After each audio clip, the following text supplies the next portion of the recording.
When I first moved back into the old family property on Maple Ridge, I never imagined the chaos one person could bring into an otherwise peaceful community. The houses lined the street like a magazine ad for suburban perfection. Trimmed lawns, matching mailboxes, and identical driveways glistening after each rain.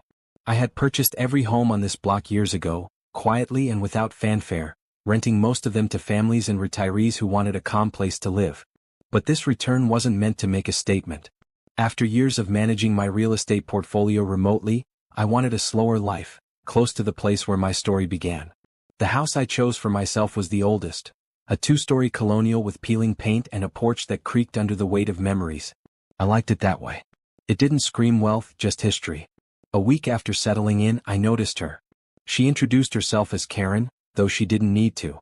You could tell from the moment she stepped onto the street that she had claimed ownership of its order. Her hair was perfectly styled, her lips pursed like she was perpetually judging the air itself, and she carried an energy of control, the kind that needed to be obeyed. Karen had recently purchased the corner lot across from my property, a renovated home once rented by a retired couple. From day one, she patrolled the neighborhood like a self-appointed sheriff.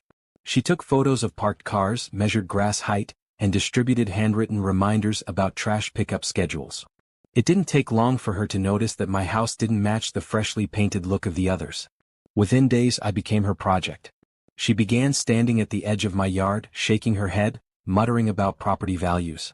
When tenants greeted me casually, she assumed I was just another renter, a careless occupant lowering the tone of her neighborhood. I ignored her at first. I'd seen people like Karen before, those who mistake control for purpose.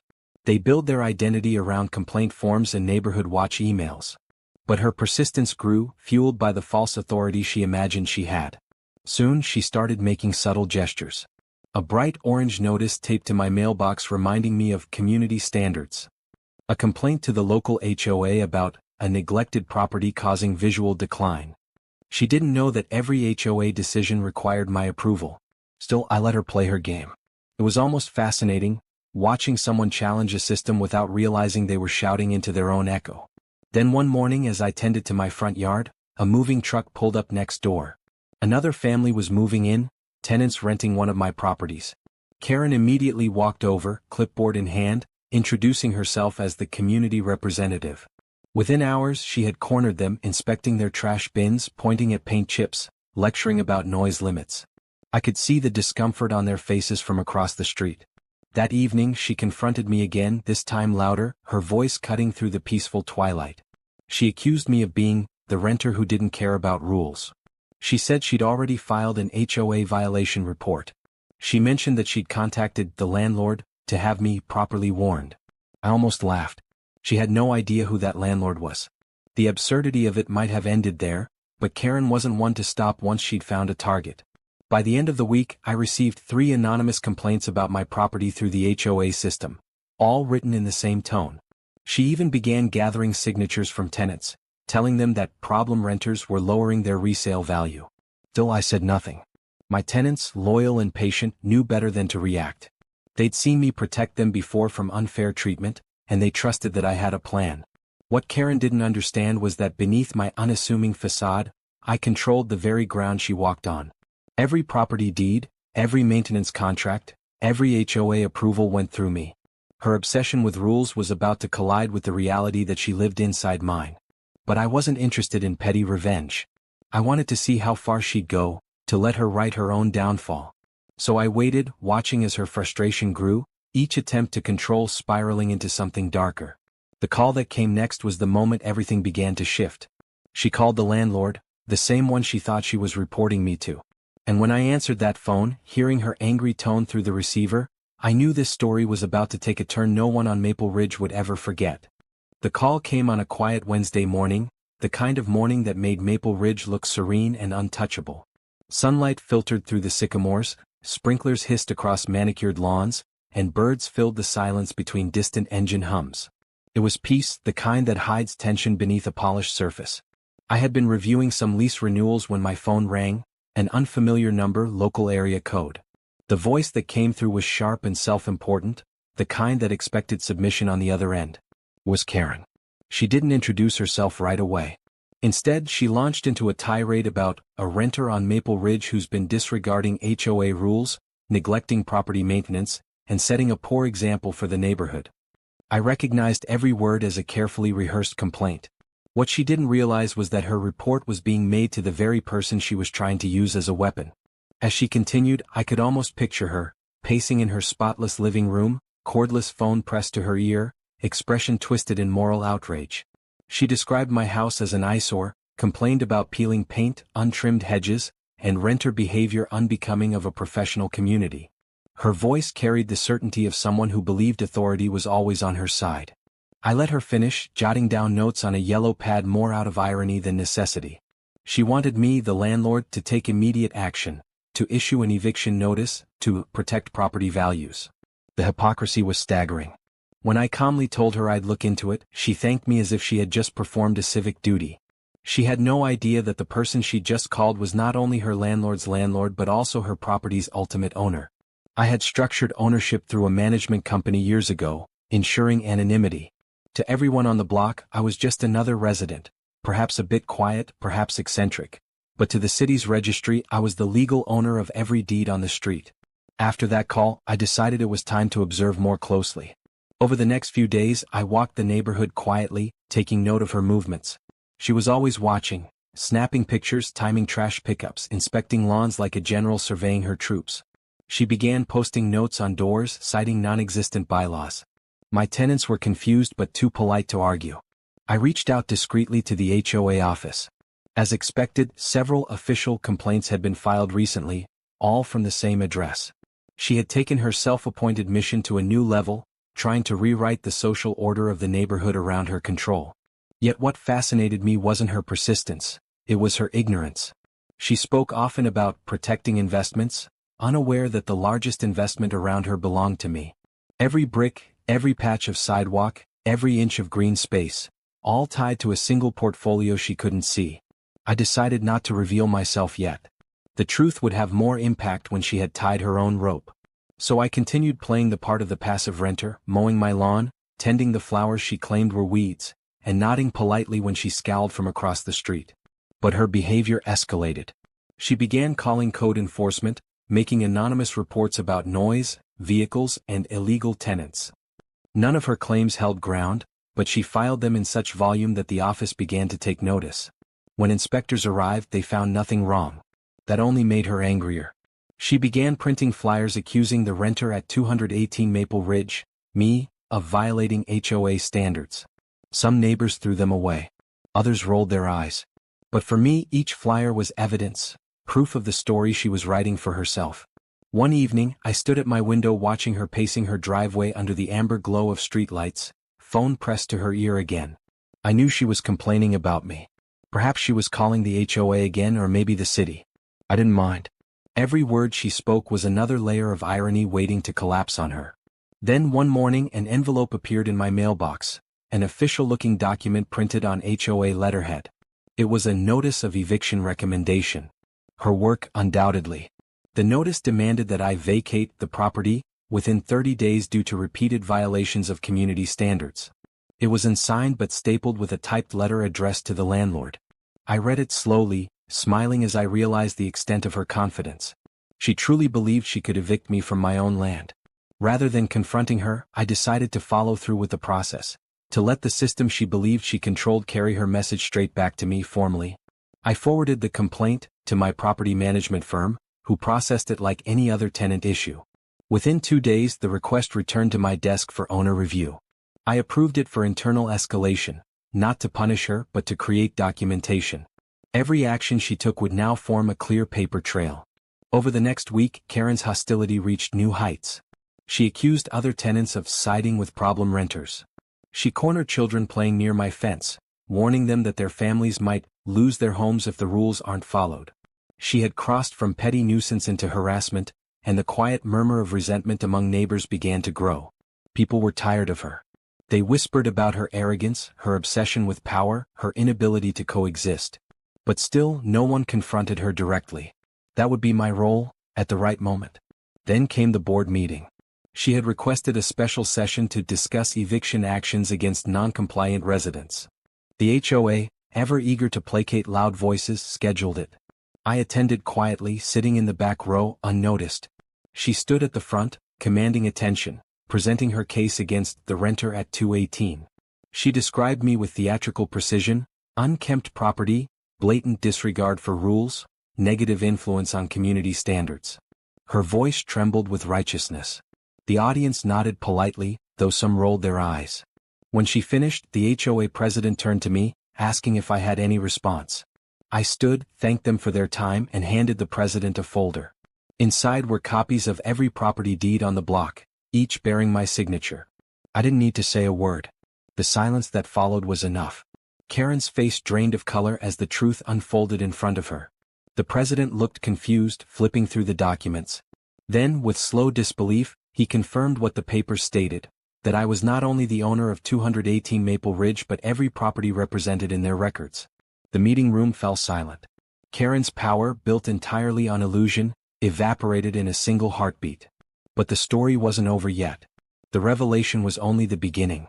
What came next would test her pride, my patience, and the fragile balance of the community we both now represented. Because when control is stripped from those who thrive on it, what follows isn't acceptance, it's chaos. The days after the HOA meeting felt different. The air on Maple Ridge carried a strange mix of silence and curiosity, the kind that lingers after something big has been exposed. Word spread faster than wildfire. By the next morning, everyone on the street seemed to know the truth. The quiet man in the old colonial wasn't just another renter. He was the property owner of everything. Some neighbors greeted me differently, their smiles cautious but genuine. Others, especially those who had once followed Karen's lead, avoided eye contact, suddenly unsure which side of the story they belonged to. But the loudest reaction came from the one person who couldn't accept defeat: Karen. For people like her, authority isn't about fairness, it's about control. When control slips away, they don't reflect, they double down. That's exactly what she did. The morning after the meeting, her driveway was spotless again, as if she were trying to erase the embarrassment that had stained it. Her lawn was perfectly mowed, her flower beds symmetrical, her front porch decorated with flags and wreaths, a silent declaration that she still ruled something, even if it was just her own small patch of ground. But beneath the veneer, she was unraveling. I noticed it in the way she glared at me across the street, her eyes sharp with a mixture of humiliation and defiance. She no longer shouted or posted notes. Instead, she retreated into quiet calculation. I could tell she was plotting something, another move to restore the illusion of power she had lost. The first signs came subtly. Tenants began receiving letters again, unsigned, printed, folded into envelopes without return addresses. Each one contained new rules, this time claiming to be from the concerned neighbors of Maple Ridge. They were laughable: demands to repaint shutters, limits on parking, restrictions on outdoor furniture. It was her handwriting, of course. Meticulous, judgmental, impossible to mistake. I didn't confront her. I wanted to see how far she would go before realizing the futility of her crusade. 4 weeks she continued her campaign, sending photos to city inspectors, calling HOA representatives, spreading whispers about nepotism and corruption. She told anyone who would listen that I had rigged ownership, that the deeds were fake, that no one person could possibly own an entire block.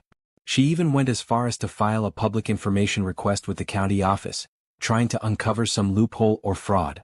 What she found only confirmed the truth: every title was in order, every document legitimate. That's when frustration turned into obsession. One afternoon, I found her standing on the sidewalk outside my house, staring at the structure like it had personally insulted her. She paced back and forth, muttering under her breath, her composure cracking.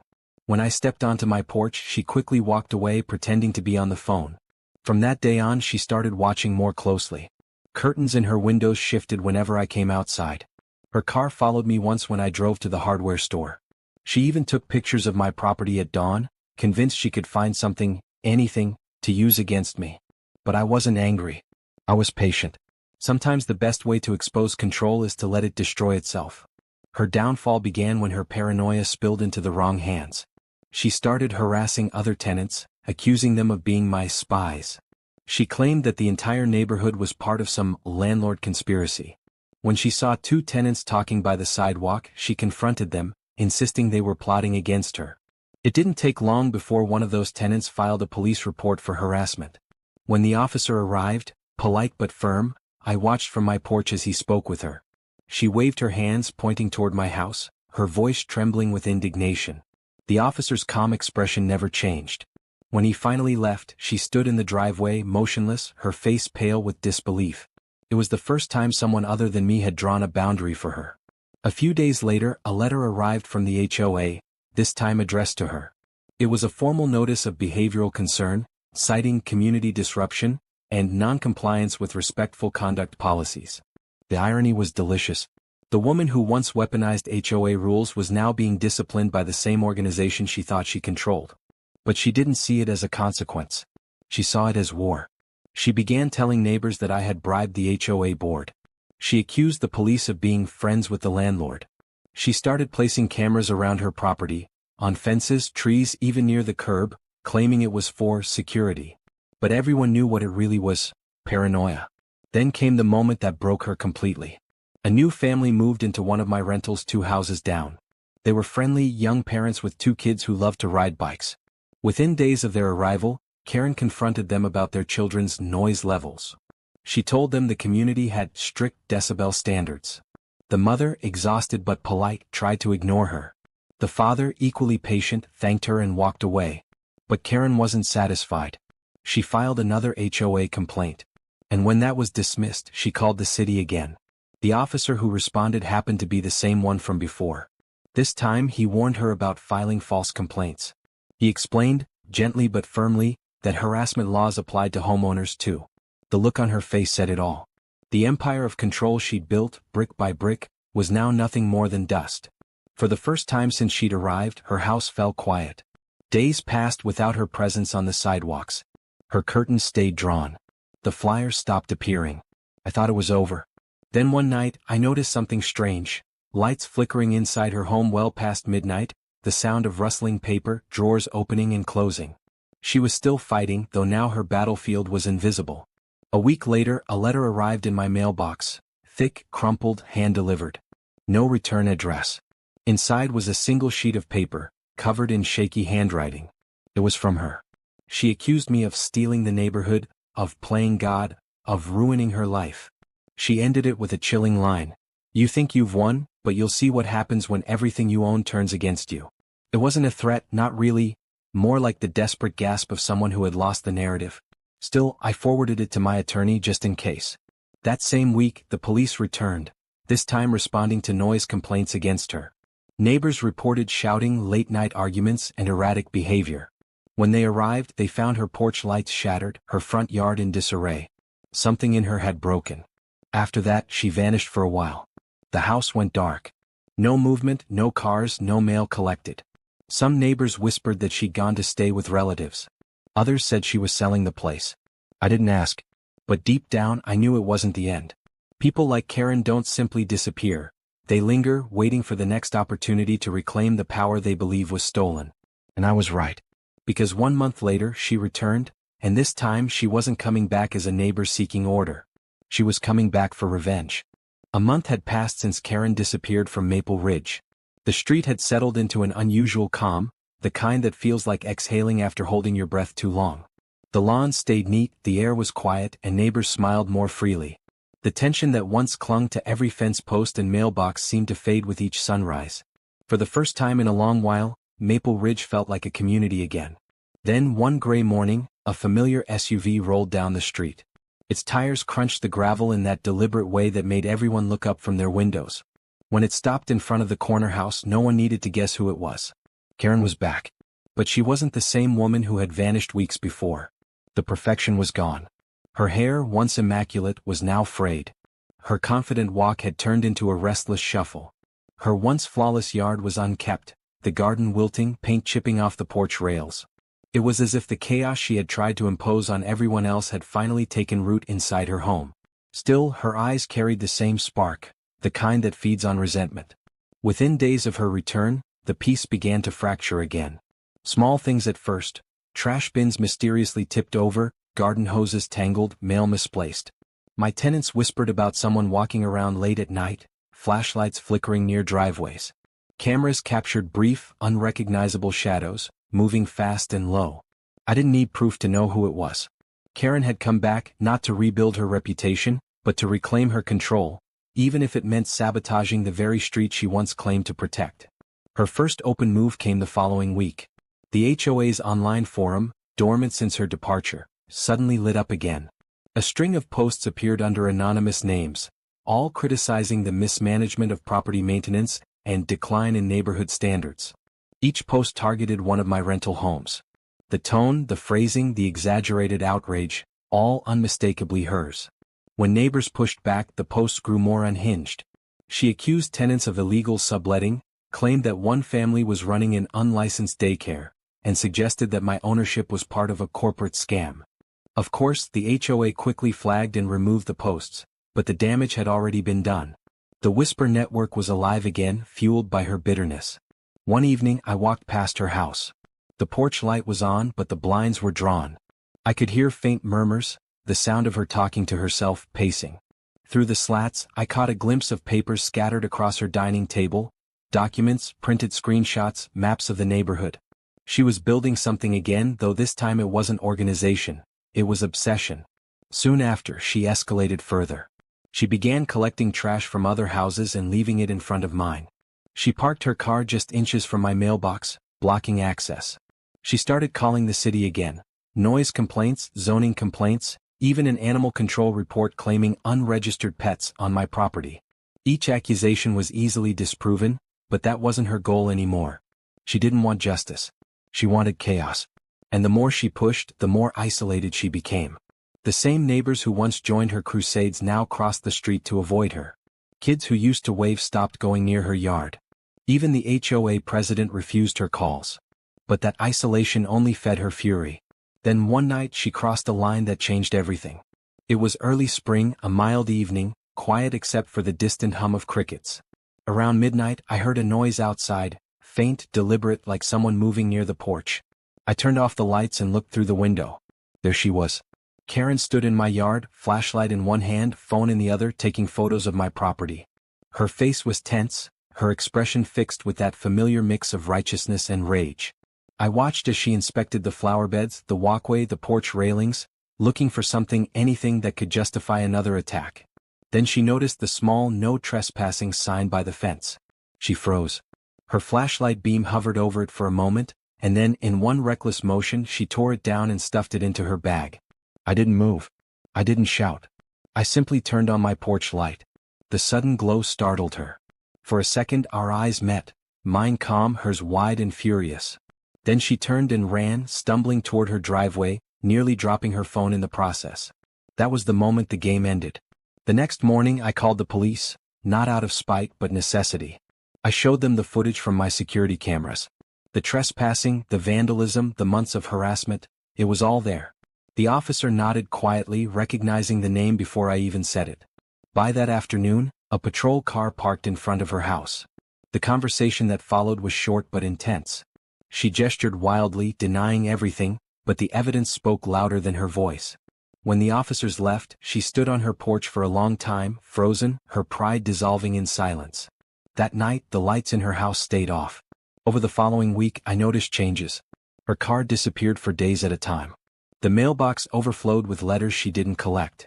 Neighbors said she'd been visiting city offices again, trying to appeal or report corruption, though no one took her seriously anymore.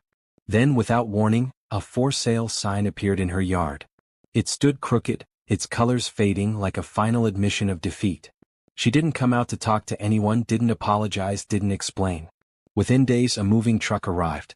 I watched from my porch as she loaded the last of her belongings. Boxes labeled with shaky handwriting, plants wilted from neglect, furniture scuffed from hasty packing. She avoided everyone's eyes. For the first time she looked small, not in stature but in spirit. When the truck finally pulled away, Maple Ridge exhaled again. The street felt lighter, freer. The neighbors gathered quietly that evening, not to celebrate but to reflect. Everyone had learned something from the ordeal, about pride, about peace, about the dangers of letting control consume kindness. Weeks passed. The corner house stayed empty for a while. Then a new family moved in, quiet, friendly, grateful. They planted flowers where weeds once grew. Children played on the lawn without fear. The sound of laughter returned to the street. For a while it seemed like that was the end. But one day as I walked to my mailbox, I noticed something odd. an envelope wedged between the flyers. No stamp, no return address. Inside was a single photograph. It was of my house, taken at night from across the street. On the back, written in thin, shaky pen strokes, were just 3 words: "Still watching you." I didn't feel fear. I felt pity. Even after losing everything, she couldn't let go. Some people need conflict to feel alive. I handed the photo to the police, who assured me they'd keep an eye out. But I knew deep down that Karen's story wasn't about revenge anymore. It was about what happens when control becomes a cage, and when the person building it locks themselves inside.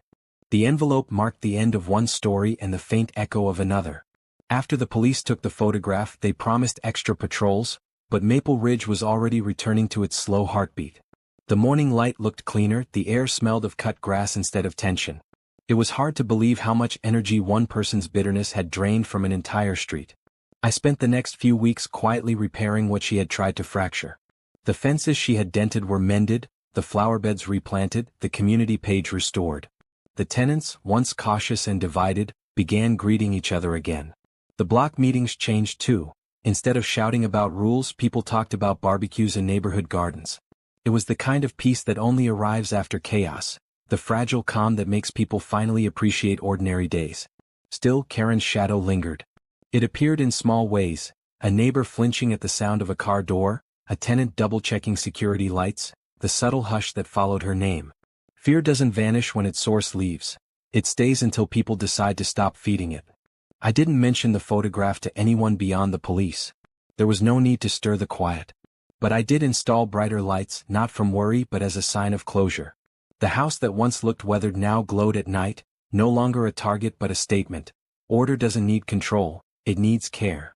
Summer arrived and with it new life. The new family on the corner house planted sunflowers that stretched toward the sky. Children rode bikes past driveways where no trespassing signs had once stood. The HOA, under gentler leadership, started small projects: a shared mailbox garden, a community bench under the oak tree. It was as if everyone had collectively decided that beauty was stronger than fear. One afternoon, while pruning roses, I heard a voice calling from across the street. It was Mrs. Ellison, one of the oldest tenants, holding a basket of cookies. She wanted to thank me for bringing the neighborhood back. I smiled, though I knew it wasn't me. It was the quiet resilience of people who had finally chosen kindness over conflict. But peace, as I'd learned, always tests itself. Late that August, the realtor handling the corner property called my management office. The sale of Karen's house had fallen through. Potential buyers withdrew after unsettling discoveries.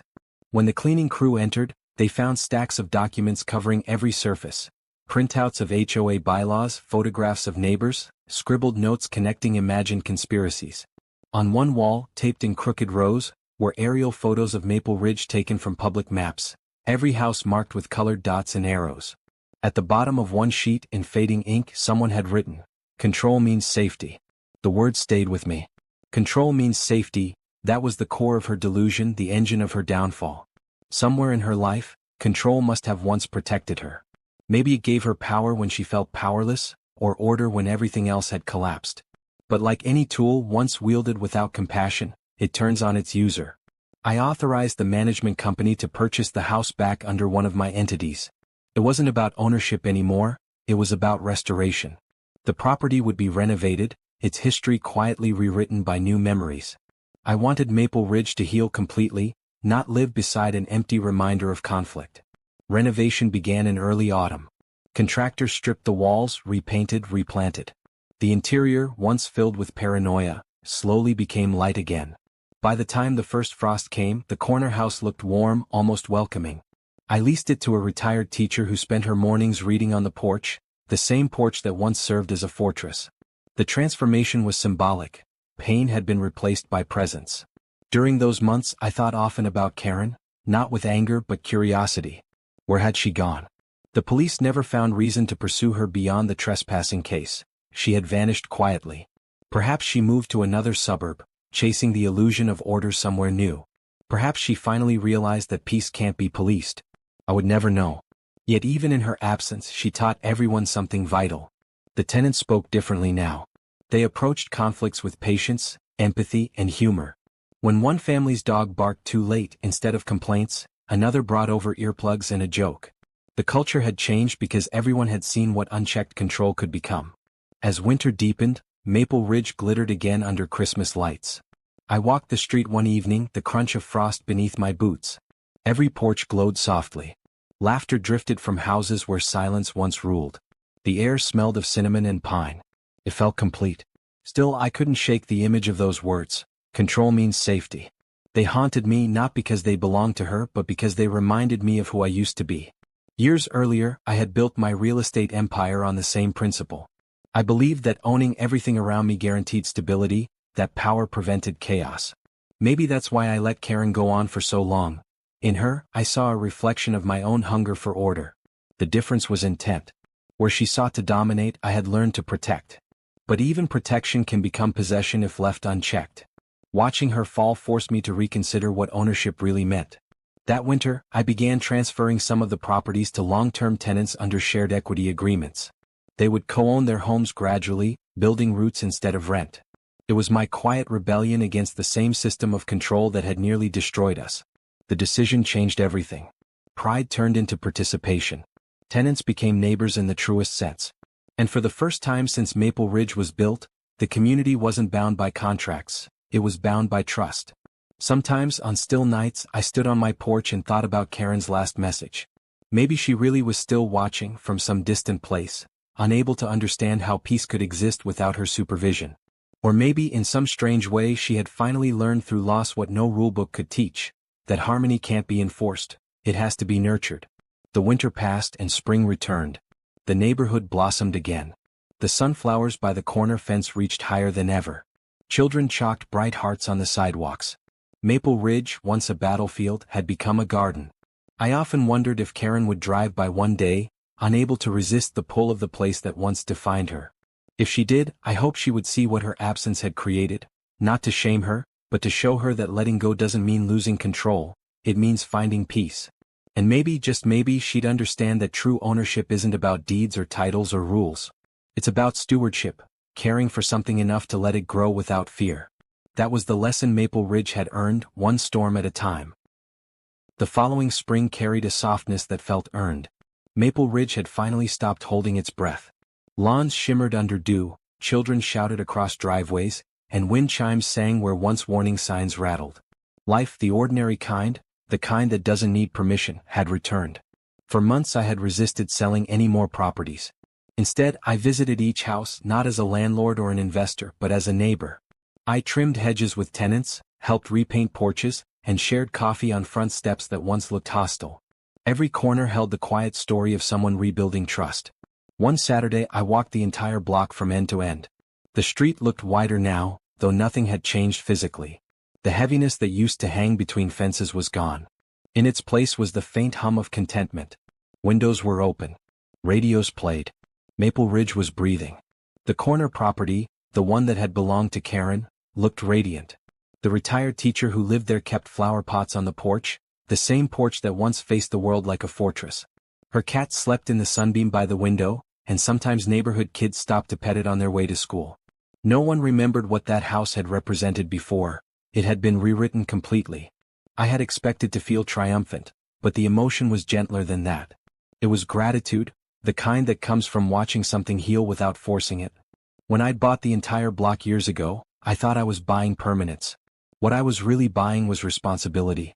Property can be possessed, but community must be earned. Late one afternoon, as the sun dropped low and painted the street in amber, I sat on my own porch with a mug of coffee. The view was simple: lawns, porches, and a horizon line of oaks. Yet it felt deeper than any skyline I had ever owned. A bird landed on the railing, unbothered. For the first time in years, I didn't feel the need to check property logs or security cameras. I simply existed, side by side with what I'd built. Still, sometimes the past drifts back like an echo. A week later, I received an envelope at the management office. No return address. The handwriting was sharp, almost surgical. Inside was a single sheet of paper with a simple line written in blue ink. You kept what was mine, but you can't keep peace forever. No signature, but the handwriting was unmistakable. It didn't frighten me, it saddened me. Somewhere, Karen was still fighting a war that no one else was in. I filed the letter away without comment, neither as evidence nor as threat. It was just another fragment of a life consumed by control. Maybe she'd never stop sending reminders of herself. Maybe she couldn't. That night, I walked to the oak tree in the center of the cul-de-sac. Under its branches, children had left chalk drawings, hearts, suns, stick figures holding hands. I watched the wind blur the colors together until they looked like a soft watercolor wash. It felt symbolic. The past doesn't disappear. It blends into everything else until only lessons remain. Over time, Maple Ridge became something like a small legend in town. People from nearby neighborhoods came to see the transformation, how a once fractured HOA community had turned into a cooperative haven. Local papers wrote brief stories about the block that reinvented itself. No one mentioned me by name, and that was exactly how I wanted it. The less I appeared as the owner, the more the residents acted like owners themselves. They started a shared garden. They created a book exchange box by the sidewalk. They organized cleanups after storms without waiting for permission. Leadership had finally passed from authority to participation. Years earlier, I might have felt uneasy about that. I might have wanted to remind them whose signature sat on the deeds. Now, I realize that true power lies in disappearing from the center. Ownership isn't about being recognized, it's about being unnecessary. By midsummer, Maple Ridge looked like a place from an old postcard. Children ran through sprinklers. Grills smoked in driveways. Laughter replaced the echo of arguments. I often thought how strange it was that a single person's obsession with control had unintentionally taught everyone else the meaning of freedom. One evening, while locking up the office, I saw a familiar name in the tenant applications folder. It wasn't her, just someone with the same last name. But for a moment my chest tightened. I realized that even ghosts have a way of testing the boundaries of peace. And peace isn't permanent, it's a choice repeated daily. That night, I wrote something down in my journal, words I hadn't planned but needed to see in ink. Control builds walls. Care builds homes. It became my quiet mantra. By early fall, the sunsets came earlier, turning the block gold before disappearing. Maple Ridge had grown into something beyond property. It had become a community that functioned like family. Arguments still happened, of course. Sprinklers still malfunctioned, fences still needed fixing. But those small imperfections were proof of life. They were the sound of humans coexisting. I no longer felt like the landlord of Maple Ridge. I felt like its witness. Watching people thrive without my interference was the most satisfying return on investment I had ever received.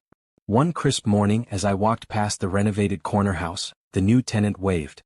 Her porch was decorated with autumn leaves. I remembered how that same railing had once held HOA violation, notices clipped by Karen's trembling hands. Now it held flower baskets. The contrast was humbling. When I reached my own driveway, I turned back for one last look at the street. It wasn't perfect, but it was alive, and that was enough. I realized then that maybe the story wasn't about Karen trying to evict me. Maybe it was about both of us trying to learn what home truly meant. She saw control as ownership. I once saw ownership as safety. In the end, both were wrong. Home is neither a boundary nor a title. It's the quiet understanding that what you care for doesn't belong to you. It belongs to time, to people, to the moments that happen when no one's watching. That night, as I closed the windows, a soft breeze carried through the curtains. The neighborhood lights blinked in the distance like tiny stars. I felt the simple, steady peace that comes after years of noise. No triumph. No revenge. Just stillness. And maybe that was the true ending, not the eviction, not the reveal, not even the justice. The real ending was silence without fear. The kind of silence that means everyone finally feels safe enough to rest. Maple Ridge would continue without me someday, as all places must. Someone else would own the deeds, and someone else might plant new trees. But the story, the lesson of control, humility, and peace, would stay rooted in the soil. Every laugh, every handshake, every sunrise would carry a trace of what was learned here. As I turned off the porch light, I whispered one final thought to the quiet street. You can own the land beneath your feet, but you can't own the peace around you. You can only protect it long enough for others to carry it forward. The night answered with nothing but crickets and the soft hum of distant laughter. And that, more than any deed or title,